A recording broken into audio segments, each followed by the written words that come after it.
जय हिंद। चलिए आज एक बहुत ही नाटकीय कहानी को समझते हैं कि कैसे अमेरिका और ईरान, जो कभी बहुत करीबी सहयोगी हुआ करते थे, आज एक दूसरे के कट्टर दुश्मन हैं।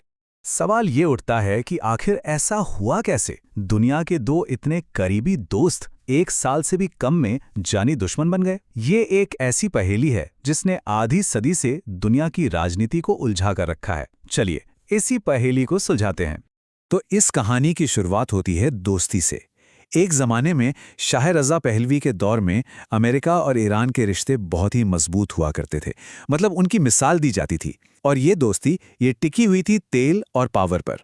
लेकिन देखिए, इस दोस्ती के पीछे ना एक बहुत गहरा राज भी छिपा था। साल था 1953। ईरान के एक प्रधानमंत्री थे मोहम्मद मुसद्दिक। उन्होंने ईरान के तेल उद्योग का राष्ट्रीयकरण कर दिया, मतलब उसे देश की संपत्ति बना दिया। और बस इसी एक कदम से वो जनता के हीरो बन गए। पर अमेरिका और ब्रिटेन को ये बात बिल्कुल पसंद नहीं आई। तो उन्होंने क्या किया? एक खुफिया तख्ता पलट करवाया, मुसद्दिक को हटा दिया और शाह रज़ा पहलवी को गद्दी पर बिठा दिया। और बस यहीं से ईरान के लोगों के मन में अमेरिका के लिए एक शक, एक अविश्वास का बीज पड़ गया, जो दशकों बाद एक बहुत बड़े तूफान में बदलने वाला था। अब शाह ने ईरान को मॉडर्न बनाने के लिए एक व्हाइट रेवोल्यूशन शुरू किया। तो ईरान में वेस्टर्न कल्चर, पार्टियां, खुलापन, ये सब तो आया। लेकिन आम ईरानियों के लिए ना ये सिर्फ मॉडर्नाइजेशन नहीं था। उन्हें लगा कि ये तो पश्चिमी साम्राज्यवाद है, उनकी अपनी पहचान और संस्कृति पर एक सीधा हमला है। और इन बदलावों के खिलाफ जो सबसे बड़ी आवाज उठी वो थी आयतुल्ला रूहुल्लाह खुमैनी की। उनकी लोकप्रियता इतनी बढ़ गई कि शाह घबरा गए और उन्हें देश से ही निकाल दिया। इतना ही नहीं, अपनी खुफिया पुलिस, जिसका नाम था सावाक, उसका इस्तेमाल करके विरोध की हर आवाज को बड़ी बेरहमी से कुचल दिया गया। लेकिन हम सब जानते हैं कि दमन से विरोध कभी खत्म नहीं होता, बल्कि और ज्यादा भड़कता है। और बस यहीं से क्रांति की असली आग सुलगनी शुरू हुई।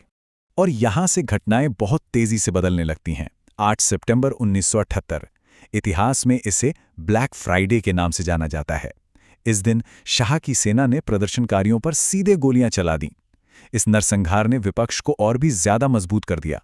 फिर कुछ ही महीने बाद 16 जनवरी 1979 को जनता का दबाव इतना बढ़ा कि शाह को ईरान छोड़कर भागना पड़ा। और उसके ठीक 15 दिन बाद 1 फरवरी को आयतुल्ला खुमैनी एक हीरो की तरह वतन वापस लौटे। इस बात से अंदाजा लगाया जा सकता है कि बदलाव कितना बड़ा था कि जब खुमैनी ईरान वापस आए तो करीब 50 लाख लोग उनके स्वागत में सड़कों पर उतर आए थे। ये साफ था कि शाह का दौर अब खत्म हो चुका है।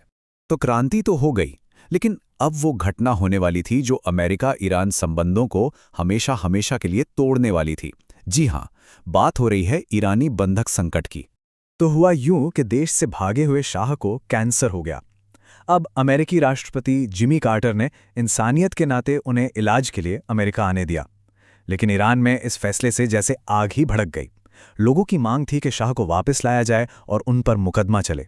और इसी गुस्से में 4 नवंबर 1979 को कुछ ईरानी छात्रों ने तेहरान में अमेरिकी दूतावास पर ही कब्जा कर लिया। इन छात्रों ने 52 अमेरिकी डिप्लोमैट्स को बंधक बना लिया।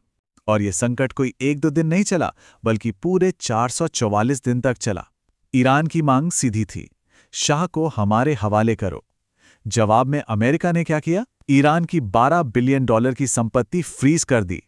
अब जब डिप्लोमेसी से कोई बात नहीं बनी तो अमेरिका ने एक मिलिट्री मिशन प्लान किया।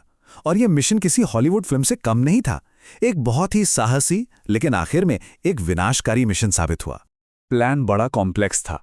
अमेरिकी कमांडो को रात के अंधेरे में एक रेगिस्तान में उतरना था, फिर वहां से ट्रकों में बैठकर तेहरान पहुंचना था, दूतावास पर हमला करना था और फिर बंधकों को हेलीकॉप्टर से सुरक्षित निकाल लाना था। सुनने में ही कितना मुश्किल लग रहा है, लेकिन किस्मत को शायद कुछ और ही मंजूर था। मिशन शुरू होने से पहले ही गड़बड़ा गया।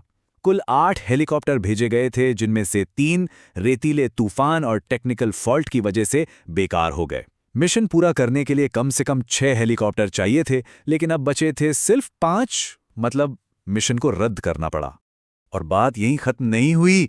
जब टीम वापस लौट रही थी तो एक और भयानक हादसा हो गया। एक हेलीकॉप्टर एक ट्रांसपोर्ट प्लेन से टकरा गया। ईरान के रेगिस्तान में एक जबरदस्त धमाका हुआ और 8 अमेरिकी सैनिक मारे गए। ये मिशन अमेरिका के लिए एक बहुत बड़े शर्मिंदगी का सबब बना। कहते हैं ना, जब दिन खराब रहता है तो ऊंट पे बैठे आदमी को भी कुत्ता काट लेता है। बस कुछ वैसा ही हुआ। अमेरिका के हाथ कुछ नहीं आया और दुनिया भर में उसकी बहुत बेइज्जती हुई। इस पूरे संकट ने खुमैनी की सत्ता को और ज्यादा मजबूत कर दिया और अब उन्होंने ईरान को एक बिल्कुल नए सांचे में ढालना शुरू किया। खुमैनी ने विलायत फ़कीह का सिद्धांत लागू किया। इसका मतलब है न्यायविद का संरक्षण। मतलब इसके तहत देश का एक सर्वोच्च धार्मिक नेता होगा जो एक फकीर की तरह बिल्कुल सादा जीवन जिएगा और देश का संरक्षक बनेगा। और ईरान की जो नई पॉलिटिकल व्यवस्था बनी वो भी काफ़ी अनोखी थी। देखिए, होता यह है कि जनता पहले 86 धार्मिक विशेषज्ञों की एक सभा को चुनती है और फिर ये सभा देश के सुप्रीम लीडर यानी सर्वोच्च नेता का चुनाव करती है। इसके अलावा एक और बहुत शक्तिशाली संस्था है गार्जियन काउंसिल। इसमें 12 सदस्य होते हैं और इनका काम ये तय करना है कि चुनाव कौन लड़ सकता है और कौन नहीं। ये पक्का करते हैं कि हर उम्मीदवार इस्लामी सिद्धांतों पर खरा उतरे। अब खुमैनी को शाह की पुरानी सेना पर बिल्कुल भरोसा नहीं था। उन्हें लगा कि ये पुराने शासन के वफादार हो सकते हैं, तो इस क्रांति की रक्षा के लिए उन्होंने एक बिल्कुल नई फोर्स बनाई, इस्लामिक रेवोल्यूशनरी गार्ड कॉर्प्स यानी IRGC। ये नई सेना सीधे सुप्रीम लीडर के प्रति वफादार थी और देखते ही देखते ये ईरान की सबसे ताकतवर मिलिट्री फोर्स बन गई। और इस संकट का अंत वो भी उतना ही नाटकीय था। जुलाई 1980 में शाह की मिस्र में कैंसर से मौत हो गई। इस पूरे संकट का असर अमेरिकी राजनीति पर भी पड़ा। जिमी कार्टर 1980 का चुनाव हार गए और खुमैनी का आखिरी दाव तो देखिए, उन्होंने बंधकों को ठीक उसी पल रिहा किया जब 20 जनवरी 1981 को रोनाल्ड रीगन राष्ट्रपति पद की शपथ ले रहे थे। ये जिमी कार्टर के लिए एक आखिरी अपमान जैसा था। तो इस तरह एक रिश्ता जिसकी शुरुआत 1953 में तेल पर हुए एक तख्तापलट से हुई थी, उसका अंत 1979 में एक क्रांति और एक बंधक संकट के साथ हुआ और यहीं से इन दोनों देशों के बीच दशकों तक चलने वाली दुश्मनी की नींव रखी गई। आज 45 साल बीत चुके हैं, लेकिन ये दुश्मनी आज भी जारी है। तो सोचने वाली बात यह है कि भविष्य में ऐसा क्या हो सकता है जो इन दो ताकतवर मुल्कों को फिर से एक दूसरे का साझेदार बना सके।